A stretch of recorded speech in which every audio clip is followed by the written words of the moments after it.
Hello. Want to say hi? You could say hi. Look at you needing a haircut already. I mean, look at you. You just gotta need a haircut. Yes, yes, yes. You want to sit up pretty? Come on, come on. You want to jump instead? Okay, okay. How about you, Foofy? You come here, say hi. Well, sit. Hey, Foofy. Come on, sit. Sit. That's a good boy. That's a good boy. No licking of the knees. No licking. You lick, I stop. I know now, boy. You don't lick. You don't. Scratch that butt. Yeah. Scratch that butt. Okay. I'm going to talk so you guys can just rest.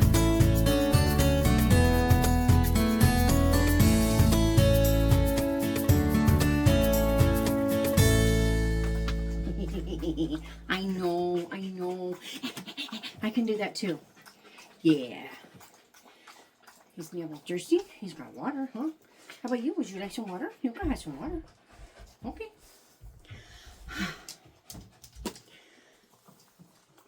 Sure enough, he's thirsty too. Came over here and the bowl was dry. Did you see that dirt? I just swept in here. But overnight, the wind started blowing. It was so bad in town that, well, for one thing, out of the highway, where the 395 meets the 14, what's it called?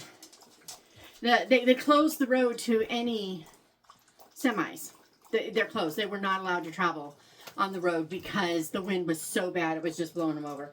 On the way to church, it was so bad that it looked like we were in a tornado. We weren't. But the dust, it had swept up so much dust that it was like a haboob had come through. I mean, it was just a wall of sand. I want to say you almost couldn't see the church. Maybe if you didn't know a church was there, that might be true. We totally could see the church, but it felt like we couldn't. And it's because, yeah, it was bad. And so instead of coming out here to get my Bible, as usual, I grabbed a house Bible instead and stuck it in my bag. So it was one less little bit. I had to be out with the sand blowing in my eyes and my lungs, right? And so I didn't shut the window. And of course I didn't shut it all night because why would I? We don't want it to get hot as Hades in here, you know? So yeah, not so fun. I only swept a 2 by 2 foot section in here and I got all that. That's not including all the rest of the room. I mean, I can see like along the edge of the rug in here over there. I can see just like this line. It's just like, oh my word. So yeah, I've got some house cleaning to do, but I'm not going to do it because it's still blowing. For a while there, I had my sweater on. I thought I was going to be doing another sweater video, but it has toned down just a little bit. I'm not hearing it anymore. It's not rattling the shed next door as much. Oh goodness. But anyway, so today is fun. We're going to do 2 things. I have only finished 3 books. And I don't have a plan for the week per se. I've got a little bit, but I do have Chantel reads all day, her summer reading, passport to summer reading. I've got my TBR. We're going to go through that because I got really excited about that, got all creative, and yeah, Shatona just did a Shatona. This is surprising to no one. This is, yeah, I know. We're just gonna be me and be all the me's, because yeah. So anyway, the first book I finished this week, and it was actually the first, is Time of the Singing of Birds by Grace Livingston Hill. Last week I had only gotten 5 chapters in, and by Wednesday, I think it was, I just finished. So this is what I want to call kind of a simplistic book in a sense. I mean, it's very typical Grace Livingston Hill, you know, very moralistic without being too terribly preachy in places. And for some reason, when she does it, usually I'm not bothered by it because it just feels like a part of the time. If books were written this way today for people today, maybe it would feel preachy, but it just doesn't, it is preachy. It really is, but it doesn't bother me the way some does. And it's an unusual one for her in that we have kind of two, I want to say two timelines, but it's really more two places that the book is taking place in, with two different characters who are connected, but their stories are and aren't at the same time. It's all very strange. So what we have is Barney. I had forgotten his name, and that just hit me before I could even open it. We have Barney, who is home from World War II to recuperate. He was injured terribly, left for dead, and his best friend went out, rescued him, brought him back, and now he has to recuperate. He's doing much better, but he needs a rest. So he comes home knowing his mom isn't there. His mom has died in the meantime, and the house is still being taken care of by the couple that has been taking care of them and their farm for years. He gets home and he starts learning a few things. One of the very first things that happens is he sees someone that he thinks he recognizes, and later finds out it was this little girl that he had, kind of befriended. She was several years younger than him, and he had kind of befriended her when she was younger and taught her to whistle. And, they just kind of had a little camaraderie, nothing too big. And about the same time, he's just like amazed that she's grown up and now she's a teacher. And of course, it's starting to give stuff away, right? But at the same time, another woman shows up who claims that they were practically engaged before he went off to war. And they would have been, except for his terrible mother, who kept them apart with her silly, stupid old ideas. And of course, she's doing everything she can to, be off-putting without meaning to. She thinks she's being really, wise and sophisticated, and all she's doing is making him go, how dare you talk about my mom that way? He wants nothing to do with her. And now he understands something that I think young people tend to miss. His mom never liked this girl. She was kind to the girl. She didn't forbid her son from being around her. And, they grew up together too. She wasn't just awful to her or anything, but she could see in the girl the influence that this could have over your child. Barney wasn't interested in the girl. It's not that he wasn't interested in girls at all, but his focus at that time in his life wasn't find me a girl. He just enjoyed girls for girls' sake, and he'll deal with that later. And then he goes off to war. He comes home and he sees in her, I think her name's Hortense, he sees in her what his mother saw that he never did. So, and then this gal goes on a rampage. She is determined to pull him into her set, and she has pretty much dominated the young people of the area ever since he left. She has created, I want to say wild parties. Oh, compared to his life, yes, he's used to a quiet farm life. And this gal, they want to go drinking and dancing and doing all the things, wearing cosmetics. And I mean, just all the things, right? And he's just like, yeah, no, not interested. And it was a really good lesson. I wish it was a story that boys would like, because it was a good lesson to boys in how to say, this isn't who I want to be, so I'm just going to quietly but firmly not get drawn in. He was gracious when they came and invaded his house. He served them food. He, whatever they started to what did they started to bring in alcohol, and he went out to help, and as soon as he sees that it's alcohol, he's like, no, it's not allowed in my house. Let's just put it back. No big deal. We'll get some lemonade. It'll be fine. And they, this gal is livid because all her plans aren't working, and every time she does something, it doesn't work. Meanwhile, he gets to know this, little girl who is grown up now, and is drawn into the country church she goes to, that he has always gone to, but he's back now.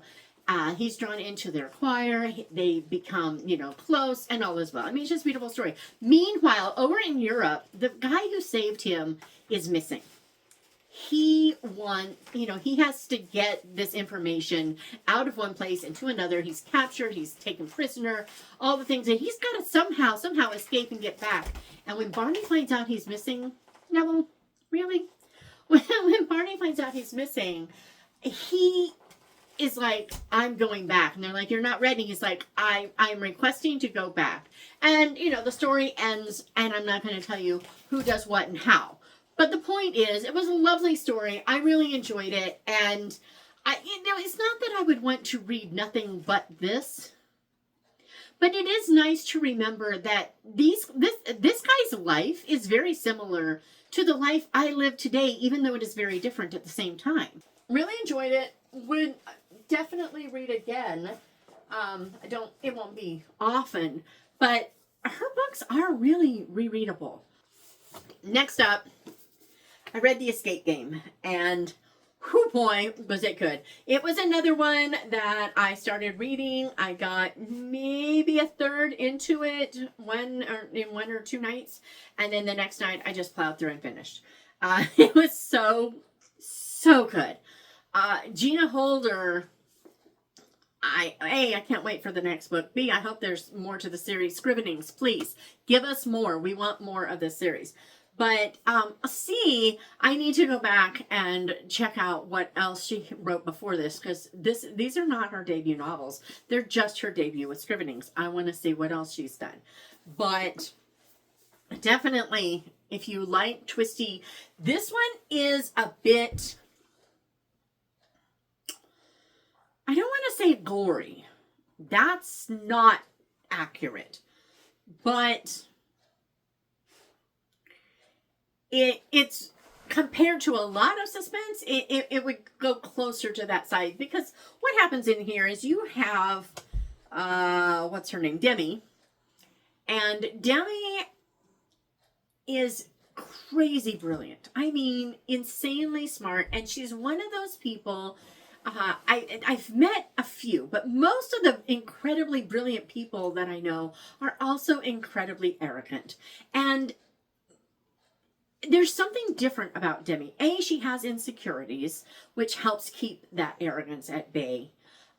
She really sees herself as needing to earn favor with God so that she can be saved. And we all know what God has to say about that. But she also, he's over there scratching his face. I love it when he does that. She also is, she's matter of fact about her brilliance. She knows she's brilliant. She's smarter than Einstein, and okay, whatever. It's not something that she decided, so she isn't arrogant about it, but she's very matter of fact. And it is also a weakness for her, because a couple of times in here, her logical mind comes up with a solution that Liam, who is also working with her in this, I'll get to him in a second, he's like, no, it works this way. And she's a little irritated because she's used to being right, and she's convinced that he's wasting their time with these alternate things. And then, she has to learn from that. And that was really good. So what happens is Liam is in the same little Minnesota town where she runs a puzzle shop, and he's there for the purpose of trying to find his sister. He knows his sister came to this town. He can't figure out why. And he's trying to figure out where she is because she's not answering her phone.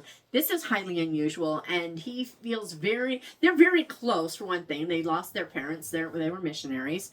And so he's always been, really protective too. He wants to take care of his sister and be a good brother, all the things, right? And he can't find her. And at some point they decide that maybe answers to where her father disappeared 20 years ago and where her sister is might be in this one house. So they get there, and like the synopsis said, I think I read it last week, like the synopsis said, basically once they enter this place, they are thrown into an escape room game. It's an escape house, and it's a battle to the death. If they aren't careful, they will die. And it is intended that they will never get out. And the things that they go through are horrific. And she gives just enough detail that you just wince for them without feeling sick. She doesn't go into all the detail, not even all the psychological. She really balances well the twisty and twistedness of this house. So, as soon as they figure out one riddle, they get to the next. They've only got 12 hours. It is, you've got a time-sensitive thing going on here. And if they don't get out of there in 12 hours, they're never getting out. And that's pretty scary. So it was so good. It was good that they both needed to kind of correct their thinking with the Lord. They're both doing the same thing in opposite ways. And, he's got his thoughts straight, but his actions aren't aligning with his thoughts all the time, even though he thinks they are.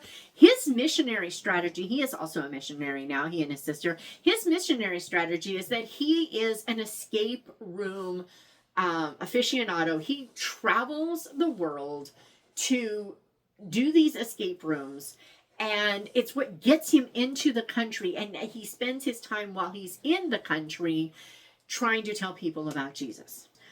There's just a whole lot in here. It was incredibly fast paced. It was without feeling rushed. It didn't feel rushed. This kind of the same with The Puzzle Within. She has pacing. She has a really good concept of pacing. A little like Dana Mentink, the last two of hers that I read. See, I've read her mysteries and I've always thought the pacing was nice. But then the last two of hers I read were romantic suspense with natural disasters coming any minute, and they know it. So it's a rushed, gotta keep going. And she made it work, even giving you those little pauses where you can catch a breath before the next thing happens. She had that pacing so down. Yeah, Gina's got that. She really does have that. And it was so good. This series is definitely on my top 3 series of the year. Possibly my top series. I'm just saying. So good. Okay, and then I finished Over the Limit by Lisa Phillips. It is the 4th in the Brand of Justice with Kenna Bradbury or something like that. Banbury. I think it's Banbury, not Bradbury. Banbury. Anyway, Kenna somebody with a B. And anyway, this takes place in Las Vegas, Nevada, and she is there to find someone. That is why she's here. An entire FBI team is there because there's this big dedication to a building at UNLV. I always get the letters mixed up. University of Nevada at Las Vegas. And an ex-president is going to be there. The head of the FBI is going to be there. And the governor of, I think it's the governor of Utah. He's going to be there. He's been a part of the series in the past, so there's that going on. And then, they want her to be there. They have invited her to be there, and she has said no. She's not going. And yet things start conspiring. So she's here to find this young girl. And at the same time, a woman shows up. Her son is missing. And she's like, please help me find my son. So while she's looking for this girl, she's going to look for this son. And in all of this, there's also somebody who is kind of like the mob boss, if you will, of Las Vegas, but in a horrific human trafficking sense. He is horrific, and it even ties back to her father, who has been gone for a few years, and I think he died when she was 18. He's been gone for quite a while, but she had interactions in Las Vegas with her father, and then things happened, and it is just it's also really fast. Now this is a thriller as opposed to romantic suspense, and because it's a thriller, the constant high pace with very few breaks works in a way that if we were doing romantic suspense like the escape room, it would feel too much. Like, where is the space to breathe? But in a thriller, you don't get as much space to breathe. Now, there are a few moments. I won't give you, but I can't say more about it than that because A, it's series spoiler, and B, it would be book spoiler. But Over the Limit was really good. I'm going to read the next one. Right now, I'm listening to, I haven't started, no, that's not true. I have started the poems by Alfred Lord Tennyson. I'm only a few in, but I decided I wanted to just kind of read some of those because right now I can't do my 75 masterpieces. Once I get that done, then I can go back to my normal things. But I'm almost there. Had to pivot. Talked about that. And so, yeah, not so good. But so instead, a few poems a day, no big deal. And then I started listening to An English Murder by somebody. It's a Lady Jane and somebody. I don't remember who the woman is. I feel like it's Aunt somebody, but don't quote me on that. Mystery. I don't know who the author is. I don't remember. I'll find it, put it up here, do all the things. But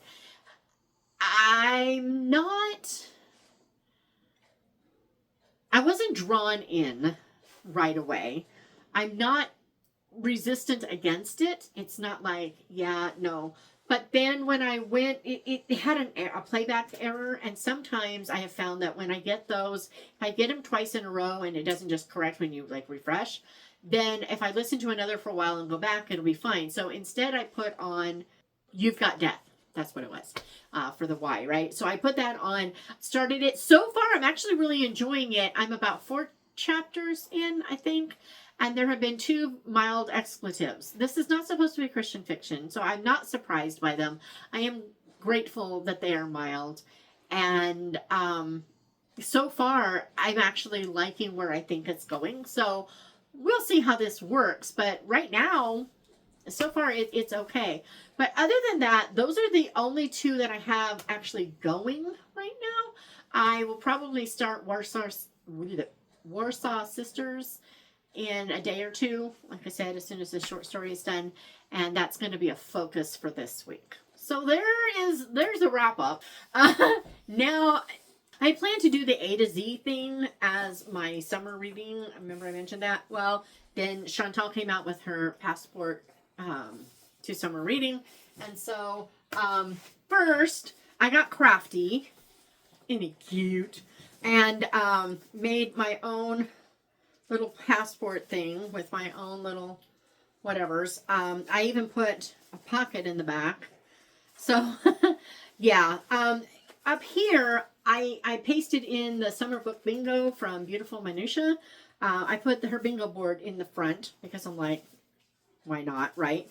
And then in the back, like I said, I made a pocket and I put a few books in here that are part of my 60 by 60 that I don't, one of them is from the list I came up with. The other 2 aren't, but I needed a place to store them until I was ready for it. So they're back there and all is well. But yeah, I made this, I just wanted it to be fun. So it's got the title, the author, my star rating, the prompt, and then what thoughts I had about it. So it's in there. I sent the files to Chantal. So if you want to make your own, it's really easy to make. It tells you how to print them. You're only printing 3 pieces of paper plus, and then you need a piece of cardstock if you want it to be a little thicker for the cover. But this is on one, and 2 of these are on another, and then the other 2 sheets here is from 1 sheet. You just print double-sided and everything is good. There's a stamp in there with a spot for your cover that you chose, all the things. But it was just fun, and I wanted to do it, and I did. And now I need to, I made 2, one while I was practicing, and then one final one.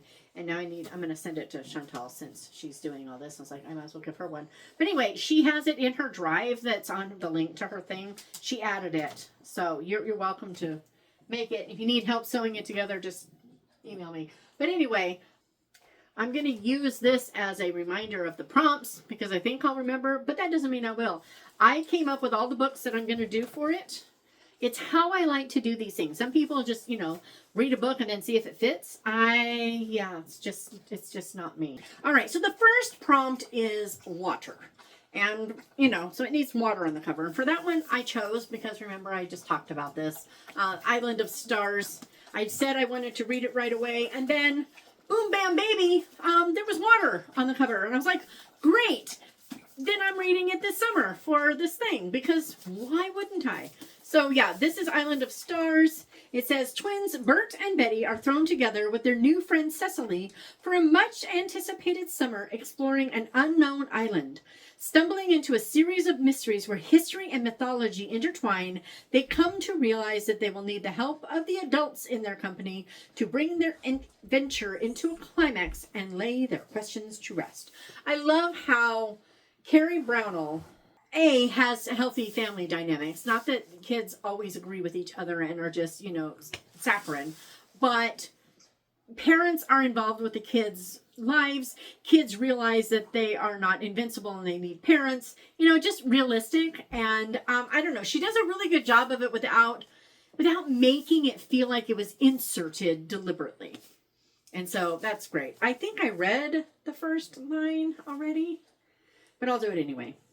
Snow was falling in Winchester one quiet Saturday morning in February when the Fullerton family's letterbox cracked open and the day's post was dropped inside along with a burst of ice-cold air.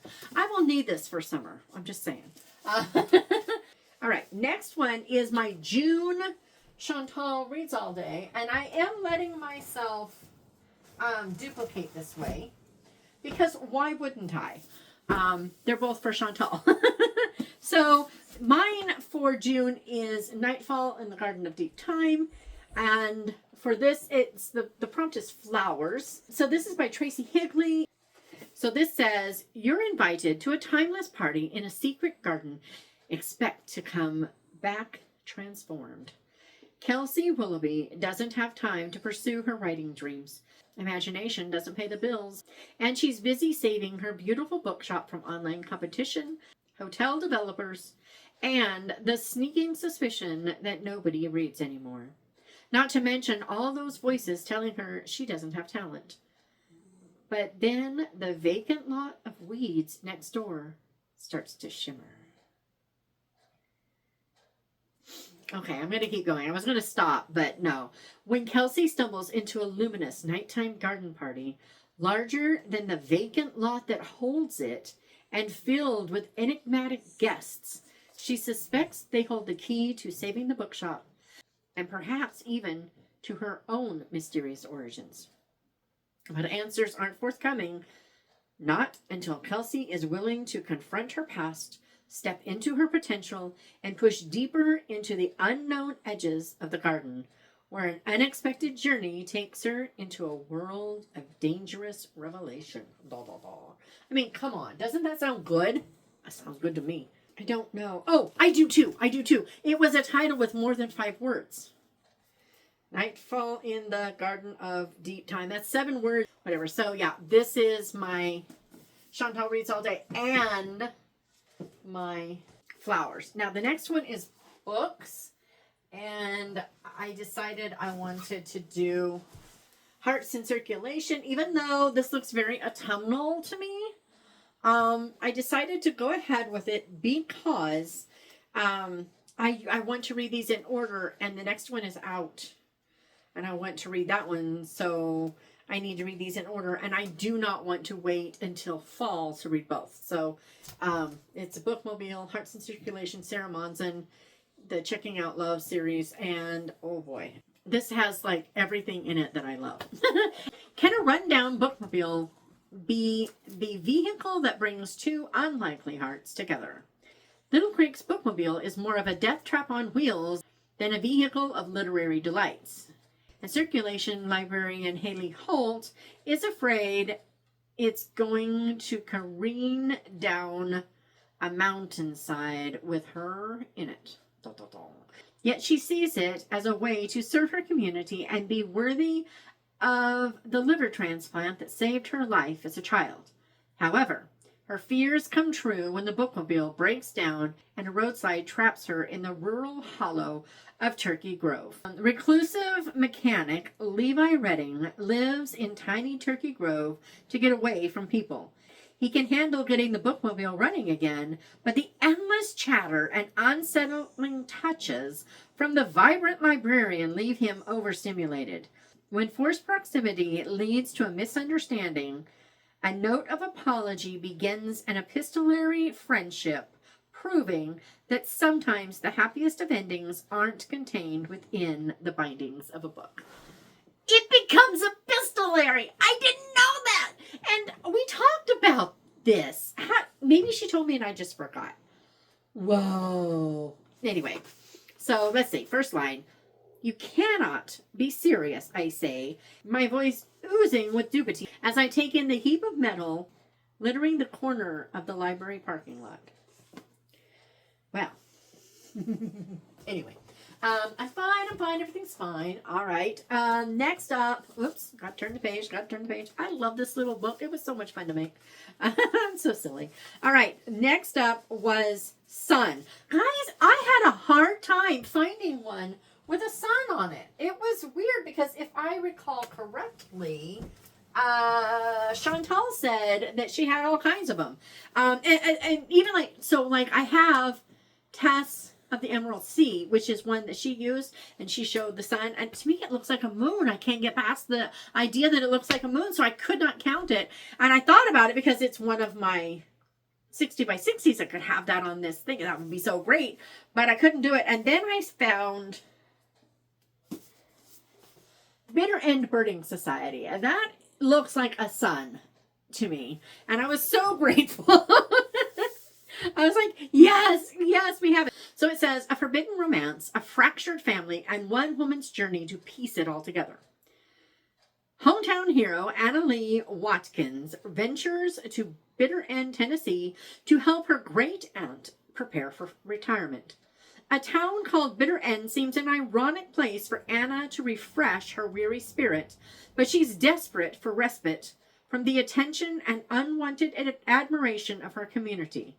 While on a hike in Roan Mountain, not too far away, a ragtag group of amateur bird watchers takes her under their wing, a little against her will. However, she quickly warms to these genuine souls seeking solace in the great outdoors. But when Anna's adventures in Bitter End lead her to a severed branch of her family tree, one that involves the forbidden love between a moonshiner's daughter and the preacher's son, what began as a getaway to help her great aunt becomes a transformative journey that binds together two women who, though they live on the same street, have been estranged for 60 years. So there's a prologue. I feel like maybe I don't want to read. Let's see. Yeah, I'm going to skip the prologue. It's weird. It's kind of a spoiler, and yet, so who cares? Because we're starting the book, so right, they put it in there. But I feel like maybe you should be able to keep reading if you're going to get that kind of a spoiler. So I'm not going to do this. Anyway, this says 66 years later. Anyway, Anna Lee Watkins was a hero, at least according to, plaque. It looks like plague. I was so confused.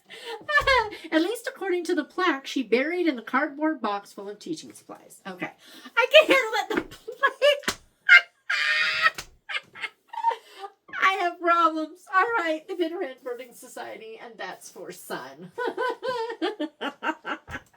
Wings. So, I mean, we have bird, but the minute I saw wings, I knew I was going to do this one. This is on my 60 by 60, which means, yes, I need to read them. So I'm going to grab this one. The Murmur of Bees by Sofia Segovia. This is also, and some of these fit the book club, the summer book bingo. But one of the summer book bingos is translated work.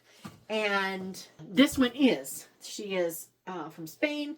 So it says right on the front, translated by Simon Bruni. Well, now I feel really stupid because I actually looked it up on Google. I did the Google thing to make sure I was right about it being translated, and all I had to do was look at the cover. But anyway, these bees have wings.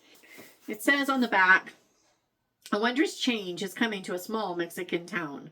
From the day that old Nana Reja found a baby abandoned under a bridge, the life of a small Mexican town forever changed. Disfigured and covered in a blanket of bees, little Simonopio is for some locals the stuff of superstition, a child kissed by the devil. But he is welcomed by landowners Francisco and Beatriz Morales, who adopt him and care for him as if he were their own.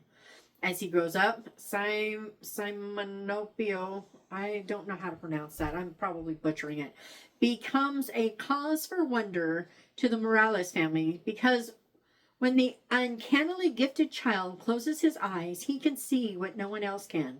Visions of all that's yet to come, both beautiful and dangerous, followed by his protective swarm of bees and living to deliver his adoptive family from threats, both human and those of nature. Simonopio's purpose in Linares in time will be divined.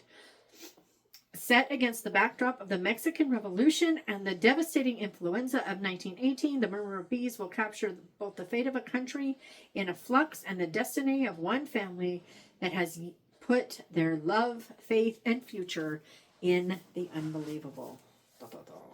So, yeah. This is one of the ones that Shalise got me for my birthday book haul that one year, and so need to read it. That early morning in October, the baby's wails mingled with the cool wind that blew through the trees with the birdsong, and with the night's insects sang their farewell. Then we have Journey. And for Journey, I decided the Atlas of Untold Stories was good because it's a road trip to bookstores for bookish things. They have a map that shows where these people travel, and this is women's fiction. Okay, a literary journey beckons them and may profoundly rewrite their stories. Chloe Vance, dreamer of the family, needs to tell her pragmatic mom, Edie, that she has accepted a low-paying art instructor role at a Christian school in Prague. Her older sister, Lauren, the responsible one, is doing all she can to hide the fact that she's been fired for a foolish mistake and is desperately seeking her next career move. Meanwhile, Edie, estranged from her own sister following their mother's recent death, is frankly in no mood for anything else to change. The one thing they can all agree on? Life in books sure is easier to navigate than life in the real world. As the three women embark on a 9-day road trip to visit significant literary sites throughout America's heartland, they hope to find inspiration through the works and lives of literary greats. As they experience firsthand the adventure and wonder of the classics, they'll discover the value of being honest with themselves and their family about their losses and failures. Only then can they come to terms with their own needs and desires and find support from the most important women in their lives, each other. Okay, and strange how an empty room could be haunted by sound, especially a sound as whispery and distant as the shift of sand between the bowls of an hourglass. So yeah, I'm excited about this. I loved both of her other books for completely different reasons. Trees. Okay, the next one is Trees, and for that one, I just showed you this one, Sadie on the Rocks, a Suddenly Sadie adventure, where hope is found at all new heights. But it has trees on the cover, and since I just read it for that A to Z, I was like, yes, because yes. Graduate from college, get married, and have children.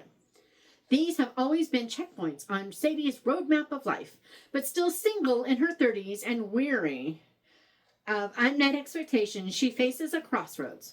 Continue waiting for life to begin or rethink what those checkpoints should be. Determined to find renewed purpose, Sadie deletes her old dating apps, opting instead for a trip to the outdoor adventure store in her small Colorado town. The plan is simple. Find a hobby that offers fresh challenges and experiences, new horizons to be explored, even if it means facing some of her biggest fears inside and out. So begins the first adventure in an all-new chronicle of Sadie McGill's, one woman who strives to redefine what happiness should look like. So, again, I said Her Sons of Blackbird Mountain is one of my all-time favorite books. Again, I'm going to read the whole paragraph because it's the same as I just already did, but I'm going to do it again anyway. 3 peppermint mocha lattes. The fact that two other ladies from church and I order the exact same coffee is more awkward than endearing as we sit across from the one lone guy at the weekly singles game night. This could be a low point. Another one from my 60 by 60. I decided to do blood for wildlife on the cover, because I don't think anything is more wild in life than a wolf. That's just my story and I'm sticking to it. This is book 2 in a series about the world reimagined if the Axis won World War II. So the first one is Wolf by Wolf. Again, the wolves. This is Blood for Blood. And the next one is like Iron for Iron, or Iron something. It's not showing it here. But there's another one, Iron something Iron. So this one, the little thing here says, stop the Nazis or lose it all. Blood for blood. Blood to pay. An entire world of it.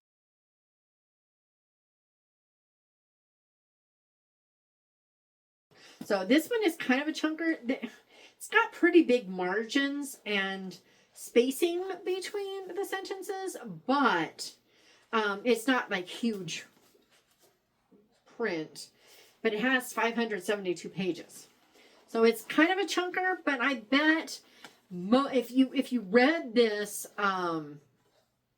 formatted by the average publisher, I'm guessing it would be closer to 400 to 450 pages at the most. The family room was cramped. Well, that doesn't help at all. Nope, doesn't help at all. But that's okay. That's okay. We got it. Next was the 5 W's. So what, when, where, why, who. I could have done one of Liz Tolsma's because she has 2 or 3 that start with what, but I've read one of them, so there would have only been 2 options. And there's a when. I did When the Sky Burns, and I almost went with those. And then I remembered this one by Angela Hunt, who I think is the one who wrote Most Peculiar Providence, which I read recently and really loved. What do you do when the unthinkable happens? Frank and Susan Lawton have every reason to be happy. They keep busy in semi-retirement, they're active in their church and community, and their only child has become a prosperous businessman with a beautiful wife and a precious teenage daughter, Maddie. But one day, the unthinkable happens, and Frank and Susan cannot understand why God allows such a thing. Has he abandoned them? Was he sleeping on the job? When a heartbroken Maddie comes to live with them, Frank and Susan find themselves on an unexpected journey to a new understanding, an odyssey of the heart. Emily Dickinson poem, Bustle in the House. All right, this is Susan. I never imagined that Frank and I would live anything but a charmed life.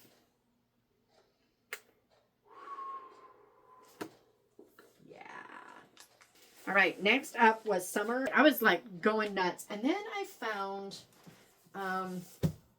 this one. And, okay, this is England. But that looks summery. That's actually London. And it looks summery. Then I looked inside because I wanted to make sure that I wasn't just getting a pretty picture on the cover. This needed to take place in summer or I wasn't going to choose it. But then I looked and this takes place in July. So that was enough for me. I was like, okay, we're calling this one summer. Woot. And here we go. I'm going to read a printed spot that is a little separate from the actual synopsis. So this is something that actually starts the book off. There will be 10 teacups at number 4 Barrack Terrace, WB, on Wednesday, July 31st at 5 p.m. Precisely. The presence of the Metropolitan Police is respectfully requested. The note was delivered to New Scotland Yard, its words evoking a cold murder case and its unsolved mystery of the 10 teacups found beside the body. Scrambling to prevent a second killing, the police set up a watertight cordon at Barrack Terrace. But gunfire rings out from the top floor at 5 p.m. on the 31st, and the corpse of one of the celebrity tenants is found in a locked room, shot twice from behind, a smoking gun by their side, and on the table, 10 teacups. The killer has vanished into thin air, an impossibility which calls for the masterful sleuth Sir Henry Merivale to enter the fray. So I'm going to skip the 10 teacups will be at number 4, and I'm going to read the first sentence. On the surface, there would appear nothing in the note addressed to Chief Inspector Humphrey Masters at New Scotland Yard capable of giving Masters any uneasiness. Well, clearly not so. This is part of the British Library crime classics, written in the 20s and 30s. I think that was in 27, I think. Anyway, and then country is the next one. And I chose Rosabelle Shaw by D.E. Stevenson because look at the countryside there.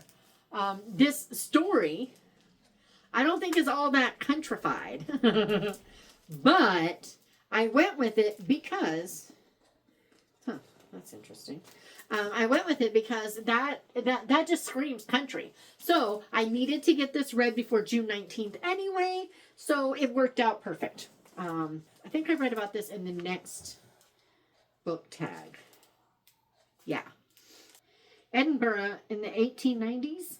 The season is in full swing and parties nearly every night, and Fanny is enjoying every moment. She glows with youth and beauty. Then John Shaw comes to town on business connected with his property in East Lothian and loses his heart to her. Full of energy and determination, he sets about his wooing without delay and eventually brings his young bride to the farmhouse near the sea, which has been the home of the Shaw family for generations. At first, Fanny is unhappy. The house is old-fashioned and isolated. John is not easy to understand. She misses the gay life of town and the companionship of her devoted sister.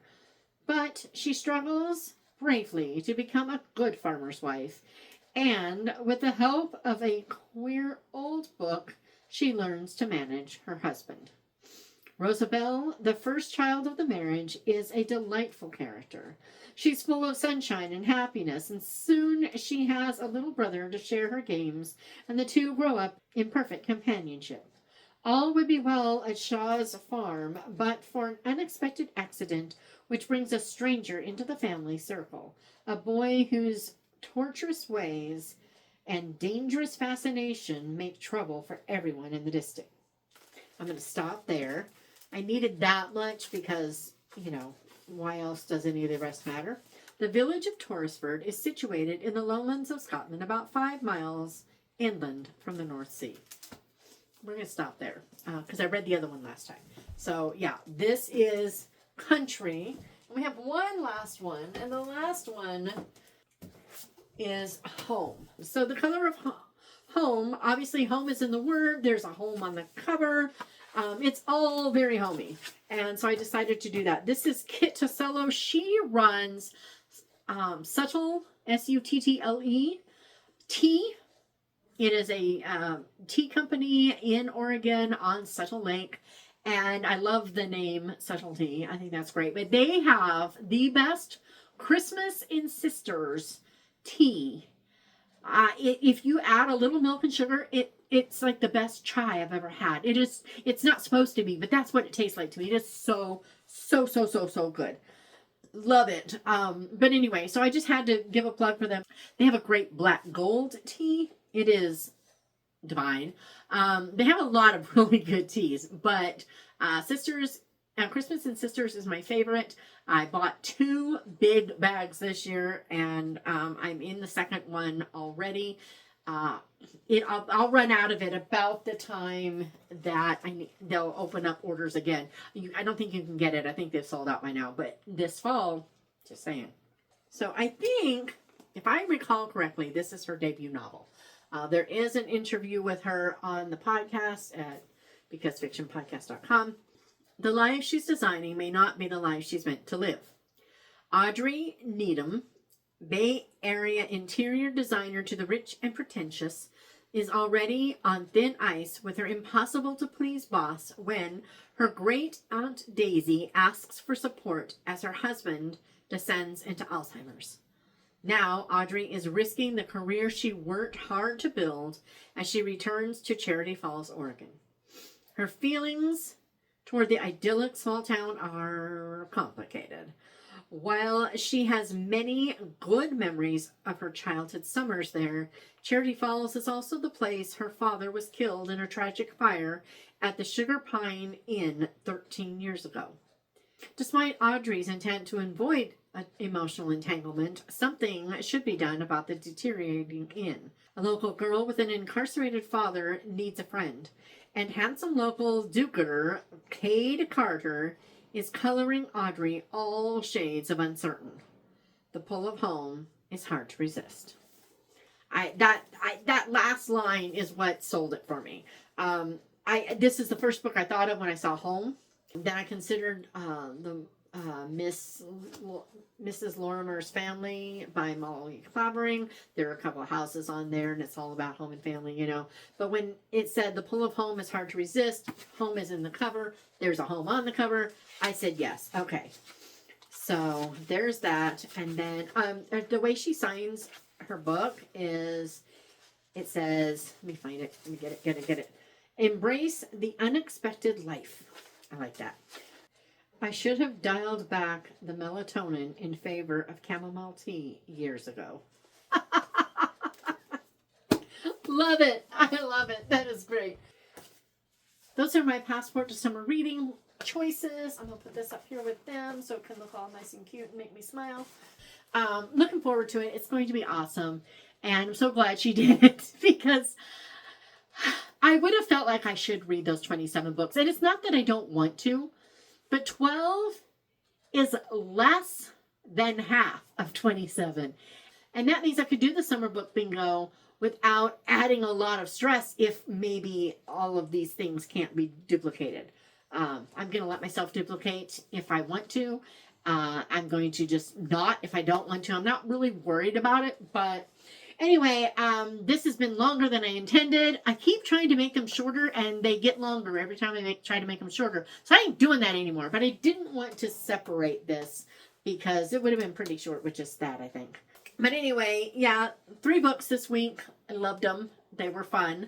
Those are my passport to reading choices. I'm really excited. I'm so glad she did it. Thank you, Chantel, for doing it. And yeah, if you want to make your own, that's all on her stuff. She's got really fun graphics for like Instagram or whatever. As you finish a book, you can put it up there, and it's lots of fun. And she's doing a giveaway, all the things. I'll link her thing below. But yeah, so much fun, so much fun.